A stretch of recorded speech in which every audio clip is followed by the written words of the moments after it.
Good afternoon, good morning, good evening. Welcome to our webinar today. My name's Ian Gray. I'm from FactFinder, and I will be joined today by a couple of great speakers who I will ask to introduce themselves in just a moment. Before we get into that, just a couple of housekeeping aspects. Hopefully you can hear and see okay. Perhaps just if I could ask you to kind of show a hand through the webinar to check that we're coming through okay. If you are having any technical difficulties, perhaps if you can use the chat function, and we'll see if we can get some help to you so that you can see and hear what's going on. If you have questions, please use our question and answer capability in GoToMeeting and ask questions. We may be able to deal with some of the questions as we go. We have quite a lot to get through, and obviously we want to respect timing. So we may have some questions at the end, just depending on how our time goes. So perhaps now I can just ask my two fellow speakers to introduce themselves. Perhaps if I could ask you first, Brendan. Sure. Hi, my name is Brendan Whitcher, Vice President and Principal Analyst here at Forrester Research. And I've been an analyst for about 9 years. Before that, I was in charge of strategy over at Guitar Center. Before that, I was head of marketing for Harry & David. So I've some industry experience, and now I cover digital business strategy for the industry, and I'm excited to be here today and talk to you about this topic. So thank you. Great, thanks, Brendan. And Mike, if I could ask you as well, please. Yeah, of course. So, hey everyone, I'm Mike. I am currently working as an AI researcher at FactFinder. Before that, I was co-founder of a tech startup called Loop 54, which was acquired by FactFinder about a year ago. So, while Brendan and Ian has this, big picture kind of bird's eye view of the market, I'm much more of a foot soldier and nitty-gritty detailed kind of guy. So, I'm going to try to keep that perspective in this webinar as well. Great, thanks, Mike. Welcome to you both. Just to repeat, my name's Ian Gray. I'm Director of Pre-Sales at FactFinder. And perhaps would be helpful just to give you a little bit of background on FactFinder for those who are unfamiliar with us. Might give you a little bit of context about why we're doing this webinar today. So FactFinder are a European leader in personalized product discovery, and in particular got decades of experience with e-commerce. Search technologies apply across a whole variety of different situations and areas. But in e-commerce, there are some particular and peculiar challenges. So that's an area that we absolutely focus on. One of the things we'll be getting into a little bit more today. And to further strengthen our solution, last year we acquired the Nordic leader in AI technologies and AI personalization, Loop 54, who Mike just mentioned. One other point, for those of you who are maybe a little more eagle-eyed and familiar with us as a company, there's some rebranding. So you'll see some different colors and some different branding. We're all very excited about that. And in celebration of which, I have dug out my purple sweater, especially for today. So that's hopefully going to be a joy as we all enjoy this webinar today. So let's get into it, shall we? So Brendan, perhaps to come to you first. What's the state of personalization currently, and where are we heading? Well, the state of personalization is, I think, first and foremost, one of the things that I find is that most people don't even have a good definition of personalization, or at least internally they argue about that definition at organizations. And so where we sit with personalization has to be determined by how people define it, right? Now, if you still define personalization as just making product recommendations, you're probably thinking, this is 20 years old, we don't need to work on this anymore, that's a done deal. But the reality is that personalization, honestly, has been redefined. And now organizations are thinking about personalization more on the lines of saying, how do we create relevant, value-added experiences for consumers? Now, again, there's two parts there, relevant and value-added. And so most companies today are trying to achieve that. But to do that, they also have to be able to work with data. Unfortunately, most companies have to figure out how to make that happen and make that work. So that's what's going on today. And so it sounds like people have been trying to do this for a while. You said certain things have been happening for a while. Certain things have been tried. How's the success on that? How are we getting on as an industry? Yeah, well, we're getting on okay. I mean, the reality is that the 84% of global decision makers say we're putting the customer first. But unfortunately, we have some data here that we're going to show. If you can flip to the next slide here. We have some data that shows that actually consumers today say, most experiences are, they're all right. You can see like overwhelmingly the answer from consumers is it's okay, but it's not great, right? It's not excellent. We can't even round it to 1% of consumers that say it's excellent. So, it's a little bit of a misconception when you hear people saying, we're surprising and delighting customers and customers love us because we create great experiences. We are hopefully far away from that state of the industry today. In fact, if you look at the next slide, you're going to see like that the reality is that today's numbers just don't look that great. I mean, when you take a look at this whole idea of what does it mean to be able to serve a customer, 13% of U.S. online adults say 18 to 24 say that brands make them feel valued, and only 5% of U.S. consumers say email offers are well timed to my needs. I mean, and the unfortunate part about that last stat there is that actually we're moving the opposite direction.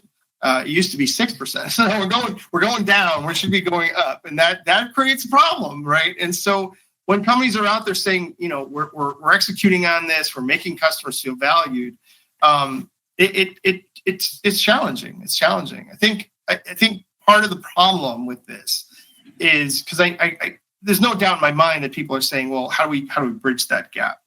And a lot of people are saying we need to use segmentation and things of this nature. The challenge is that the way we've been doing things is not necessarily going to get us to that state, because we've been doing it for a while and we're still at these numbers, right? Let's take a look at the next slide here.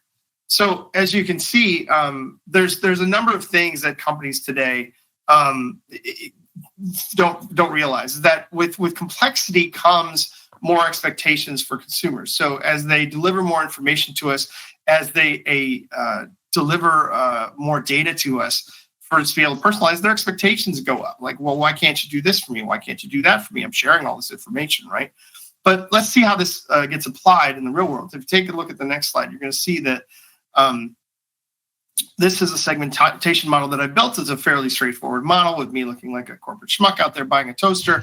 And if you take a look at like what a model does in segmentation, what it does, it says, okay, there's me buying a toaster. There's maybe 1,000 people out there, or 10,000 people rather out there buying that same toaster. Well, they're going to buy something else, right?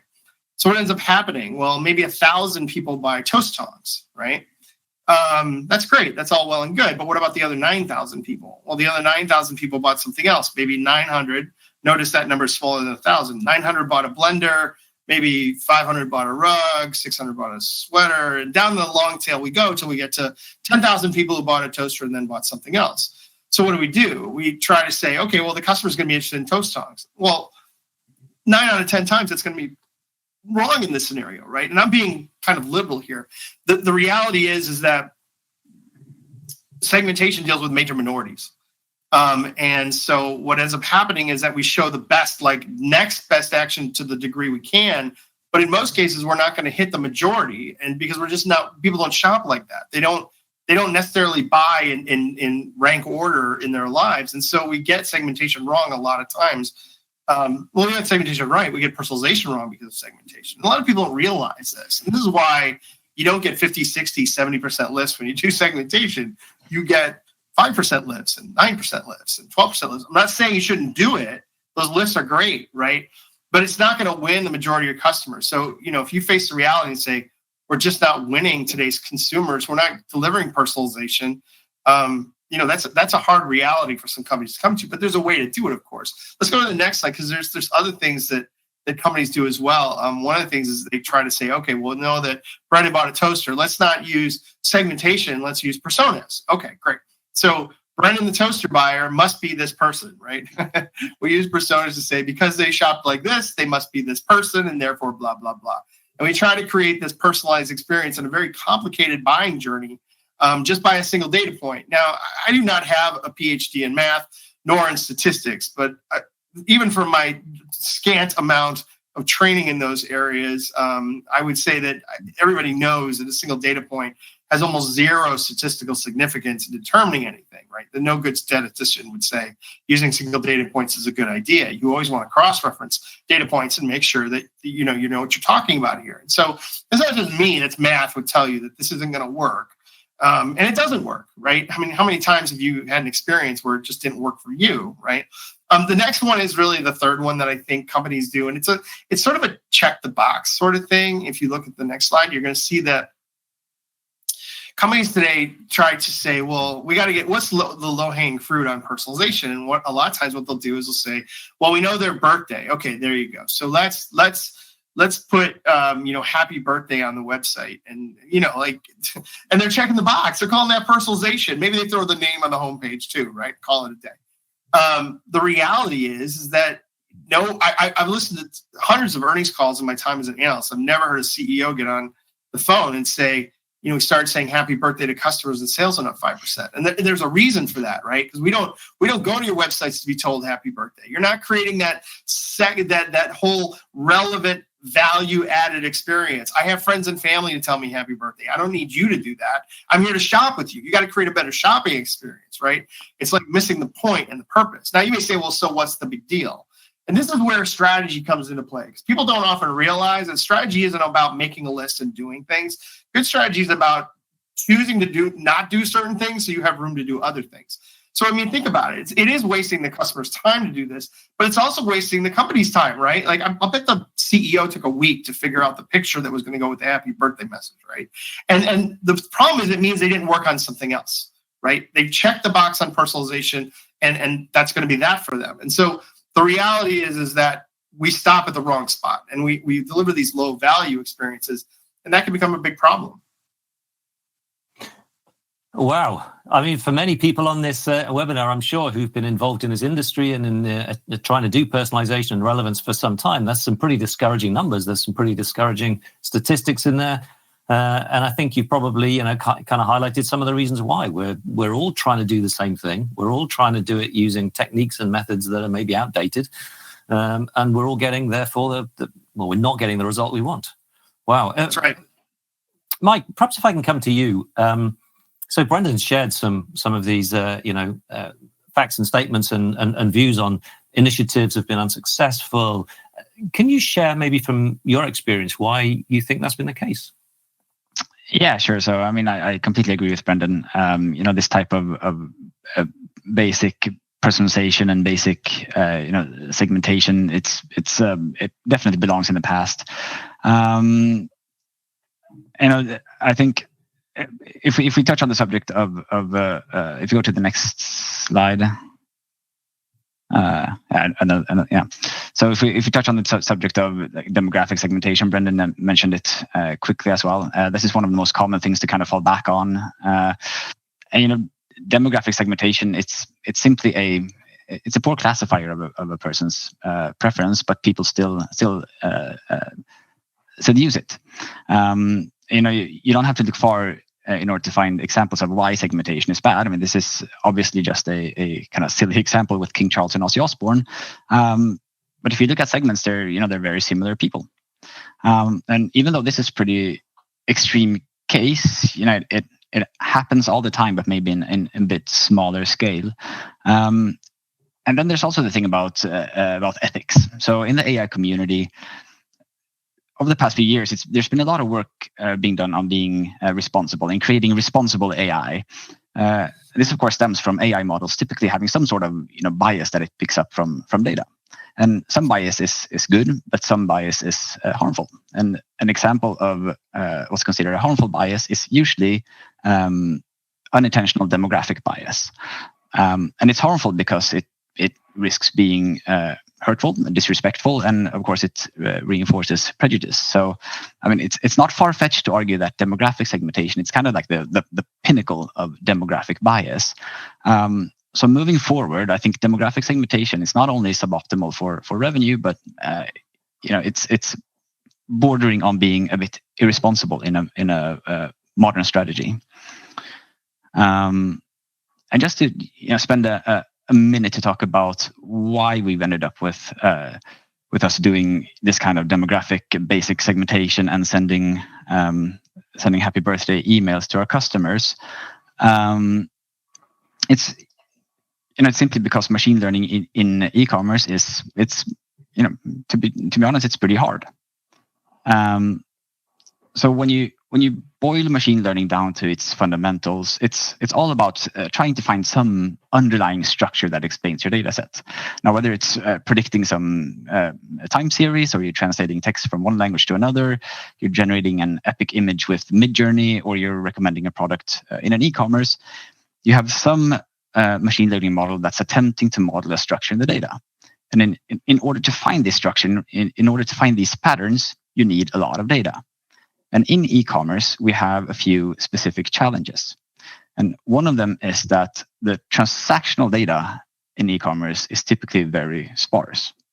So you have millions of visitors, only a small portion of them become actual customers, and only a small portion of those customers then become returning customers. And even the returning customers, they don't visit your site that often. And this all amounts to creating a very sparse data set of transactions. Now, put this in contrast to something like Spotify or Netflix, where basically your average user is a power user. They create a very dense data set. And on top of this, in e-commerce, you're plagued with an ever-changing product assortment. So you have new products coming in, and you have old products going out of the assortment all the time. So you can't really rely on data on a specific product, because this product will probably not be relevant in 6 months. And the problem is that most AI research is done on high-quality, dense, static data sets, which is not what you typically find in the real world of e-commerce. And when traditional models fall flat, the low-hanging models fail. You or your service providers, in many cases, you create value by taking a step back, doing something that you know works, where you have control, and that's why you end up with creating these basic, easy to control, easy to understand segments, where you send out your happy birthday email.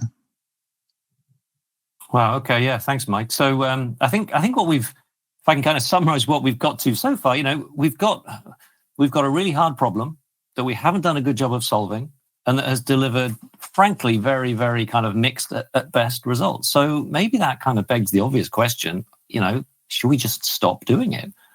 Or perhaps flip that on its head. Why are personalization and relevance key to being successful in e-commerce? Brendan, perhaps to you first. Should we carry on with this? Should we kind of try and make ourselves better and solve this? Yes, but I want to go back to what you just said there for a moment and realize, like I said, there's no harm in the percentages that you get right. You should be using those things. It's just that what I would suggest organizations do is just don't stop there, right?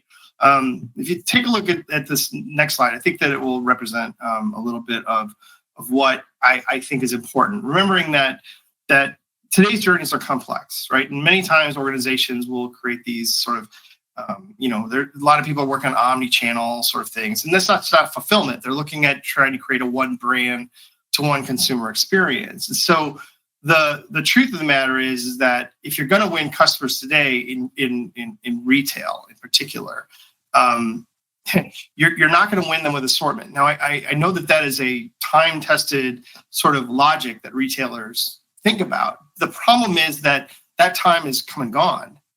The reality is that logic worked back in the day when we had proximity to a consumer, and that was our biggest advantage, right? An example would be my ex-employer, Guitar Center, we used to work for. We had I think it was at our high point, we had 180,000 SKUs. I think it was 40% more than our nearest competitor, and that worked great in a world where we would slap a building down and people would come buy from us and blank.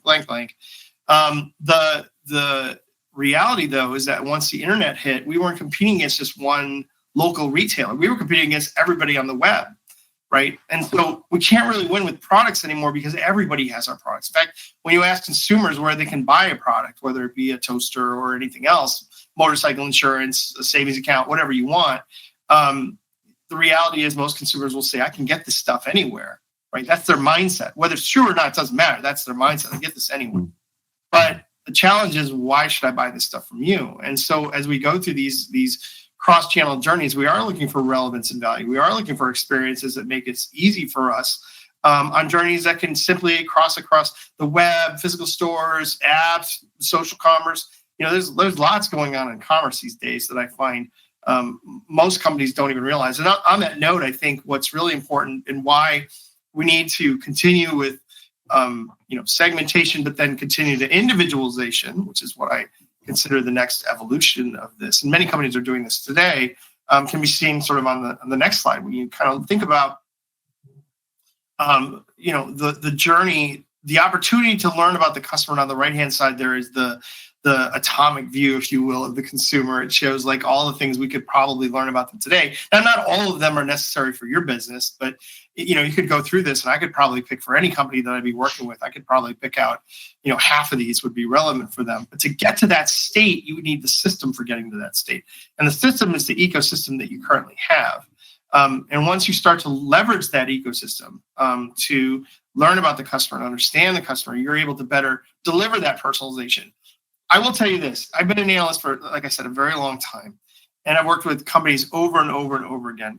And I used to cover personalization, as an initiative. And after years of doing this, 3 or 4 at least, I started to realize there's a connection between everybody's problems, and that they don't have the data. They don't have the data to do personalization, right? As was mentioned just a moment ago, like you need that rich, robust data to create that relevant experience. There is no shortcut to that. And so I actually switched half my coverage over to like having a data strategy. And how do companies need to do? That's how important it was. And today's organizations really, they honestly don't build solutions in a way, or touch points in a way to learn about the customer, right? So if I go to somebody's app, they're trying to create experience for me. If I go to their store, they're trying to create experience for me. But what they haven't done most of the time is try to learn about me. They're not listening. They're not paying attention to me. So of course they can't do a great job. Now this may sound like off the wall, like crazy, like, whoa, how are we going to learn about the customer? We do it every day when we have store associates, right? Like a store associate comes right up to us and says, what can I help you with? What do you need? What do you want? What do you like? We do this in the physical world. We just need to do it digitally now. We need to emulate a great store associate experience with the consumer in digital channels. And that involves asking questions and creating digital dialogues with the customer that allows us to learn about them and who they are. Now, this is where we're at today, right? I mean, if you go to the next slide, you're going to see like there's an example here of what that would look like in a world where digitally savvy, channel agnostic consumers aren't just shopping with us; they're shopping everywhere. Many organizations, even individuals, probably on this call, are thinking about right, product, right price, right time, all that kind of stuff. That's an old saying that people always talk about in retail.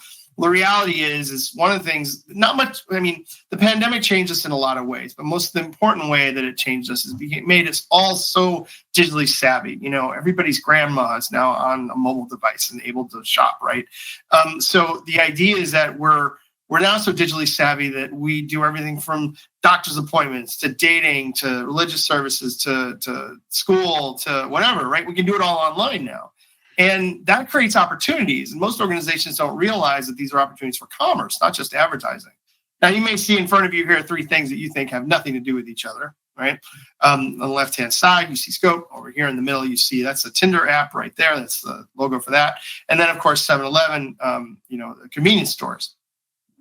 You may say, well, how do these things come together? Well, in a world where dating has become digitized, is the right place to show me mouthwash or flowers or something related to having a date? Is the right time to show that to me, like at a Red Sox game or on my Facebook account? No, it's 30 minutes before a Tinder date, right? Like that's the right place to do that experience, right? You can take any experience from getting invited to a birthday party, to a barbecue, to whatever, and say there's something in that moment that makes sense. And so companies are moving to more inline commerce. The idea that why can't I just do this in the experience? If I have a virtual appointment with a doctor, I don't want the doctor to send me to Walgreens to buy a knee brace, right? That's creating a friction point for the consumer. Most people don't think about this, and I urge the audience to take a different mindset about this. When we say we want to create frictionless experiences, there's often things that we do that we say, well, that just has to happen. Going to another website to accomplish something is not something that has to happen, right? My doctor could, quite simply, say, I want you to buy a knee brace. Here's the knee brace I want you to buy. They hit a button. It pops up on my screen. I can click on it, and then it gets sent to my home. Like these kinds of things are happening right now. because I don't know what knee brace to buy. I don't even know what Walgreens carries, right? But having my doctor do it is a way of doing it, whether that's ordering a Starbucks at a Tesla charging station here in the US, or, being able to buy the gift when I get an Evite to a kid's birthday party for my son, buying the gift right there in the Evite, those sorts of things are happening right now. So this relevancy of time is going to make the world far more real time, far more complicated, but also create more opportunities for us to learn and understand the customer. The end story of this Scope Tinder thing, of course, is now we're connecting to physical locations. We're saying, hey, not only do you want to have Scope 30 minutes before your Tinder date, but by the way, it's either right around it's right around the corner from where your date is scheduled to happen, or right around the corner from where you live, whether, whatever data they have about us. But they can create that sort of next step for us, but it has nothing to do with what product to buy. It has to do with like how to make it easy for me to shop, so that those things don't get, you're not going to buy online, pick up in store with Scope, right? These kinds of things are happening right now. Yeah. And there's definitely an advantage there for any of our audience who have multiple channels. The pure plays, maybe don't have that advantage and don't have that ability to learn about the customer.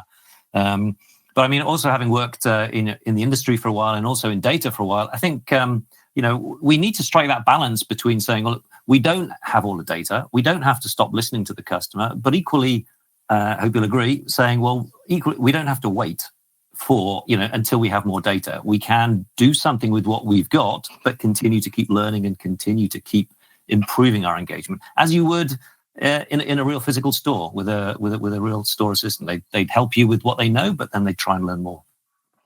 Yeah, and I want to add something to that, if I could, real quick, before I think Mike's going to jump in here. I want to point out something that I missed saying earlier, was that we have to stop thinking that because we know someone's age and gender and zip code, we now know the customer. Like, come on. I mean, not every female on the planet wants the same experience. Not everyone wants the same thing at the same time. Not every person in your zip code shops the same way. And yet I see companies out there talking like they're doing something brilliant when they say, well, we learned that people in this zip code are more affluent than other zip codes, so we're selling them higher priced items. It's like, come on, really? Like, you're going to call that personalization? Like, that's some generalities, right?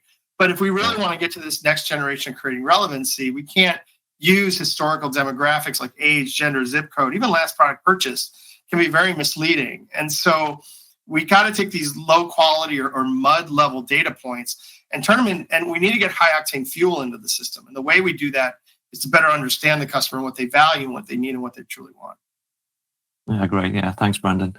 Mike, if I come to you, I think when you introduced yourself, you said you were more into some of the nitty gritty. So maybe if I can pick you up on that, can you maybe give some specific examples of where things like personalization and relevance are really key to success in e-commerce? It's great to talk about, the broader touch points, but I think, the webinar's focus particularly maybe is on e-commerce. So can you maybe drill us in a little on that? Yeah, sure. I mean, obviously, the concept of relevance is important everywhere in e-commerce. But to lift out two specific examples where personalization is extra important, we can start by looking at mobile shopping. So, mobile shopping has been, it's been growing for the past decade, and it's continuing to grow. And with mobile shopping, there comes a few big limitations. And one of the big ones is, of course, you have a very small screen estate to work with. A smaller screen estate, of course, means that fewer products will be exposed to the visitor. And with fewer products exposed, it becomes much more important that the right product as quickly as possible is shown to a specific visitor.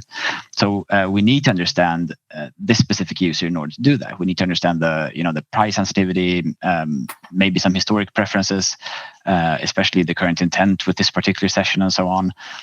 So we need personalization for a good mobile shopping experience.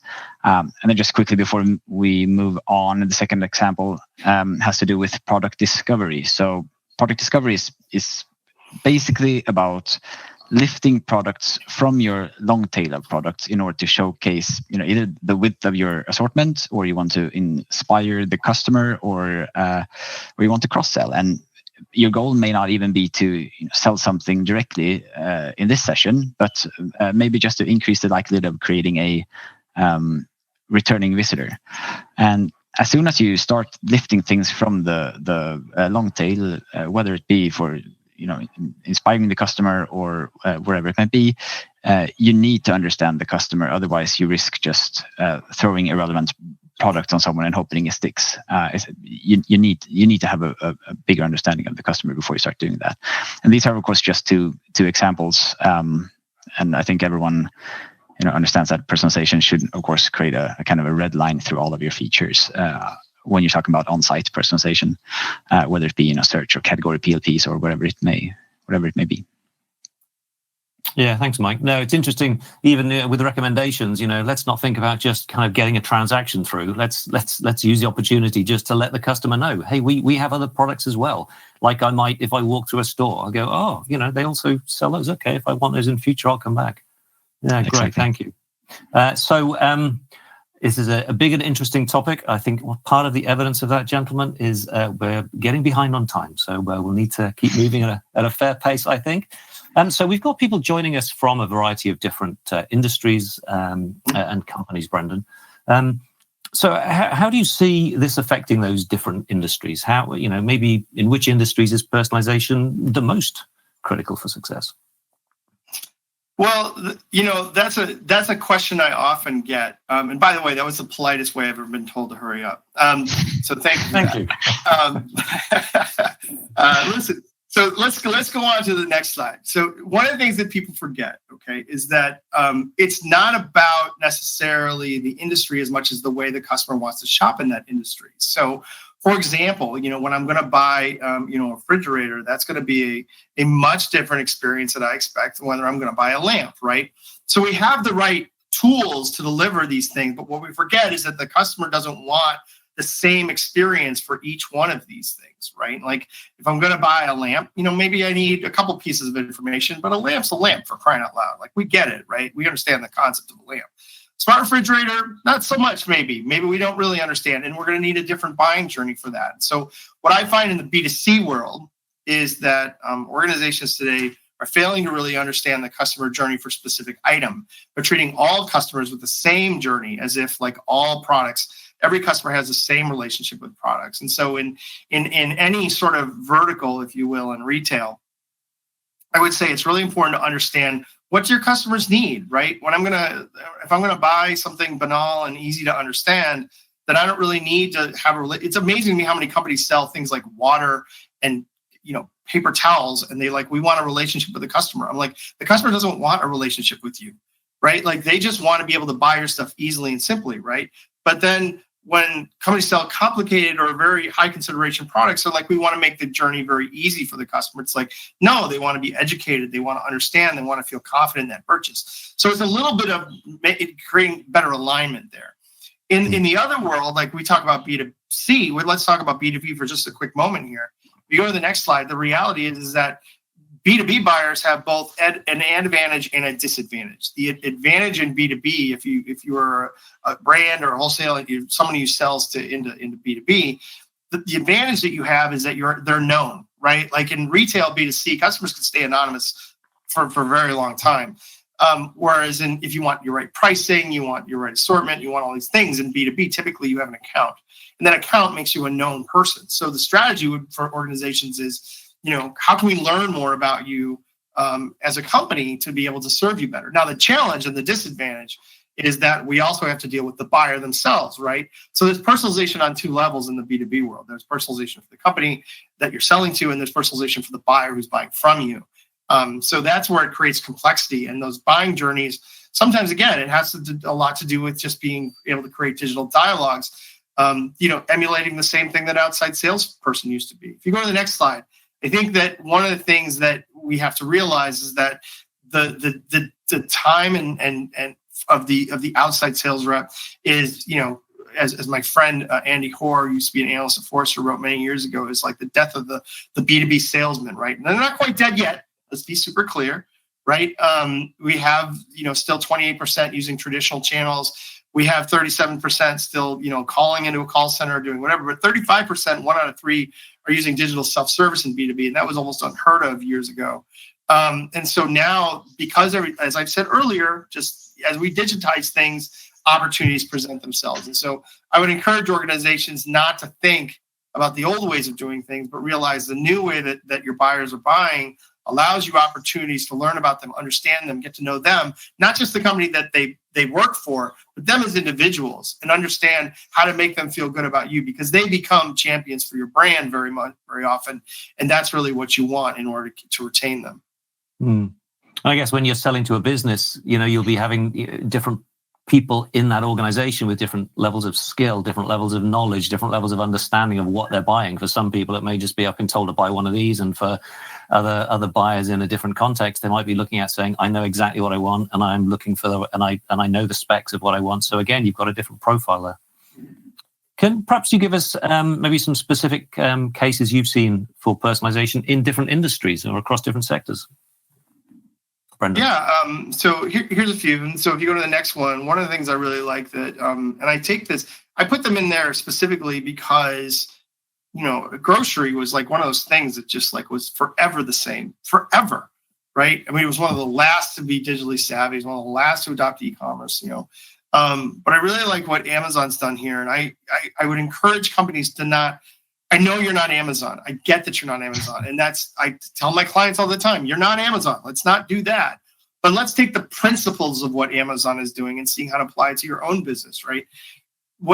Amazon thinks about the customer journey and says, what's the pain point going to be, right? And in their fresh stores, for example, they put Alexa devices. Now you don't use this device to buy things from Amazon. You use the device to navigate the store better, right? This is them thinking about, when you're in a store, there is plenty of people who say, I do want to make, beef Wellington or beef stroganoff or, vegan tofu fried, blah, blah, blah, whatever, right?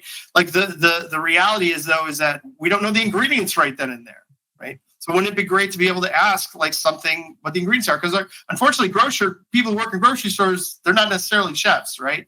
And so the challenge becomes like, how do we solve that problem? And so what I would encourage companies to do is think about what's that customer's pain point in that moment. Now, we're all consumers. This is kind of why it's silly that we have to have like deep, meaningful conversations about it, because honestly, we're all consumers. We all know the pain points. We go out and we shop and we know what we experience. And so if you just do that yourself, you're going to start to understand we need to solve this pain point. Whether I don't know where something is in the aisle, or whether I don't know where, like what an ingredient is, or I don't know, if something is organic or not, or where this thing's sourced from, like answering questions is a big thing in grocery stores. If you want me to buy new products, I need to be educated. Now, Let's switch to another one. The next one here is Home Depot. So for Home Depot, right? Like this is a world that, the items can be fairly straightforward. A nail's a nail. Lots of information there. Navigation, though, can be a problem, right? Navigation can be a problem. And so, Home Depot's launched in-store wayfinding, right? Now, just to be clear, I don't think like you should do wayfinding if you have an 1,800-foot store and you carry, 70 products. Like, it doesn't need wayfinding. This makes sense for Home Depot, right? But the application is what's the pain point, right?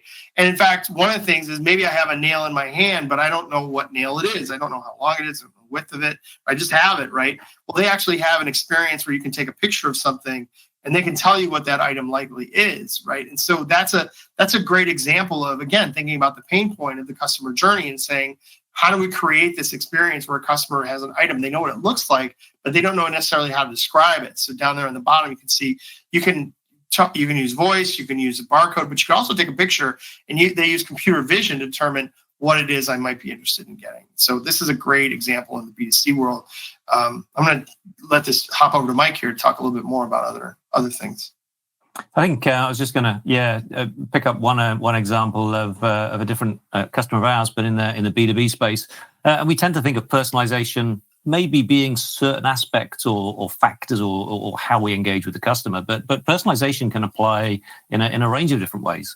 And in this case, Kastner, they're a B2B food wholesaler, so they'll sell to restaurants, for example, and others, and they can monitor the products that their customers buy and how frequently, and kind of track usage and consumption. And so when that customer comes back to place another weekly or monthly order, they can actually make suggestions for products that are missing. And for a restaurant, this is really important because, the last thing I want is to be kind of taking an order front of house, going to the back, and the chef saying, we haven't got that. Can someone run to the local corner shop and buy some product? So it's been something that's really increased loyalty from Kastner's customers. And also it's been good for Kastner. It's been a benefit, both sides. Kastner have got, 2.3 items per basket, but actually the real value is in the benefit to their customer and the increased loyalty for that customer.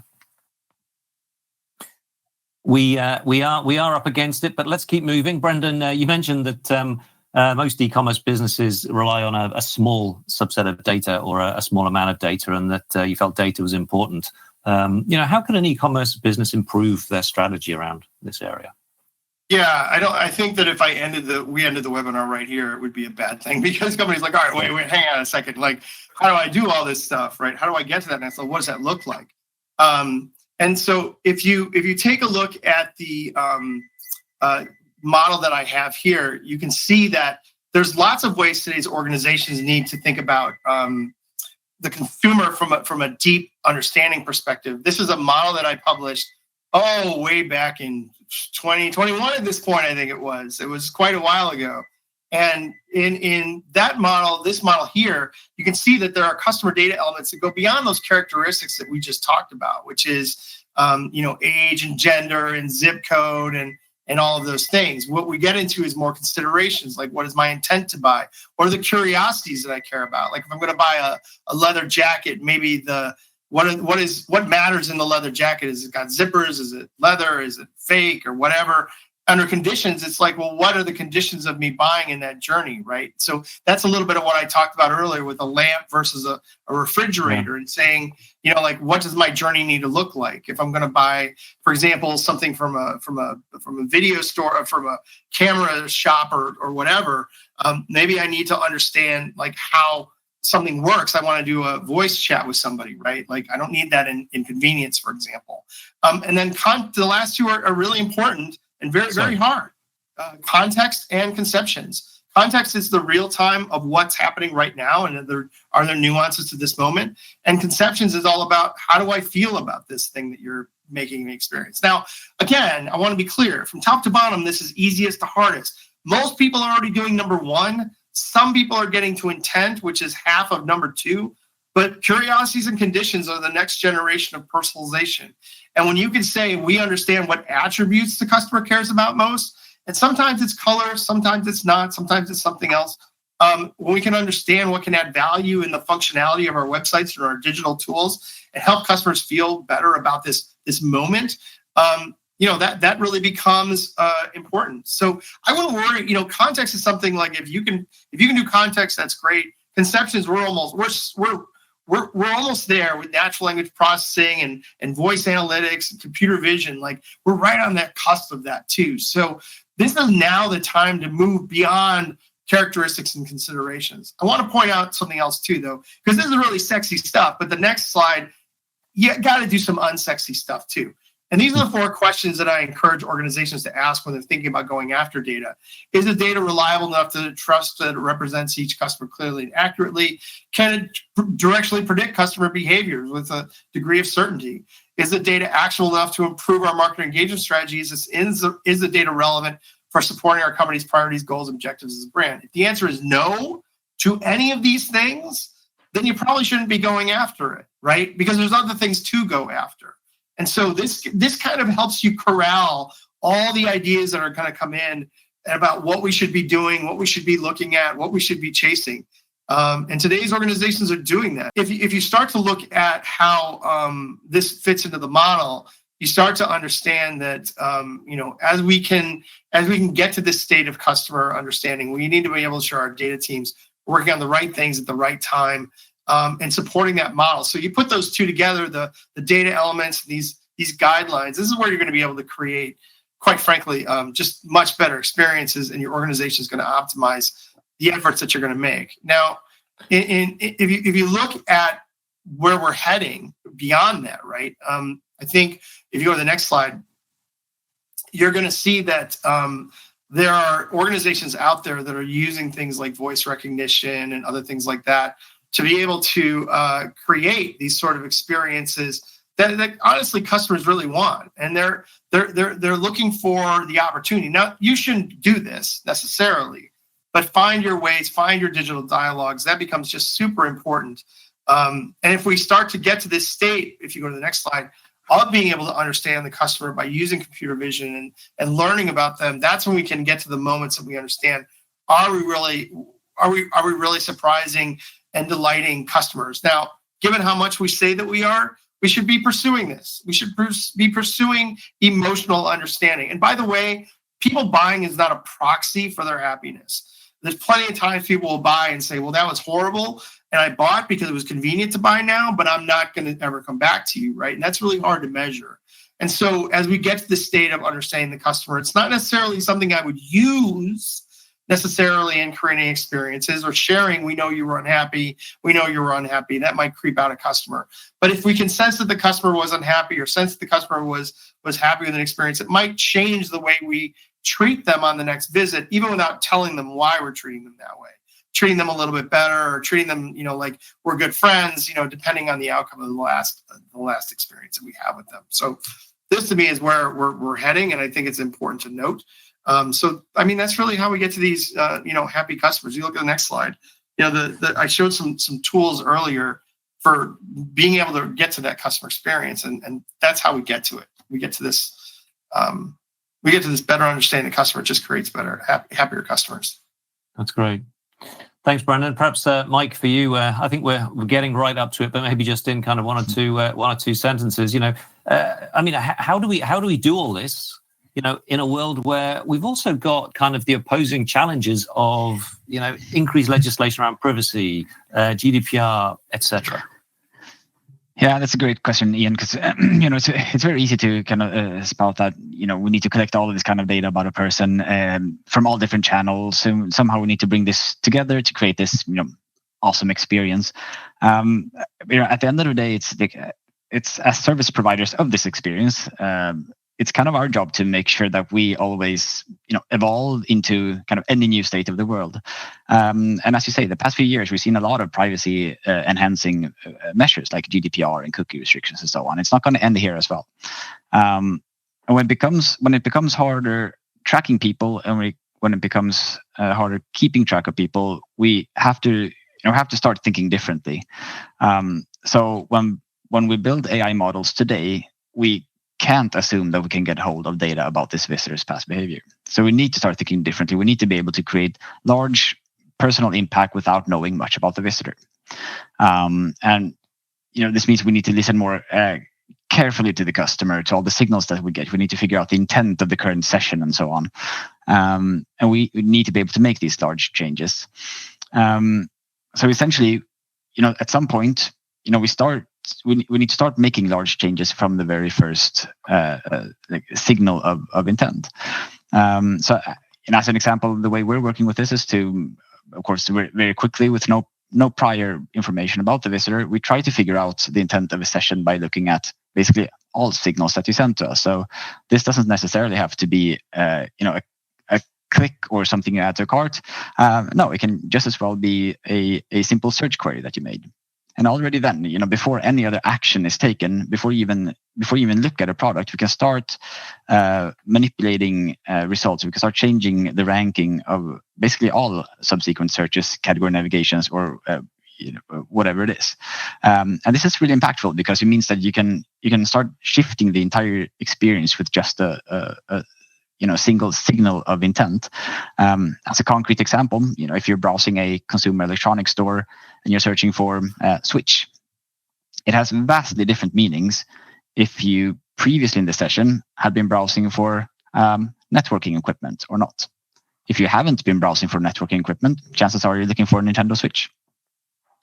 And I think moving forward, as this kind of long-term personalization will be harder and harder due to privacy legislation, this type of personalization will, of course, become even more important as time goes by.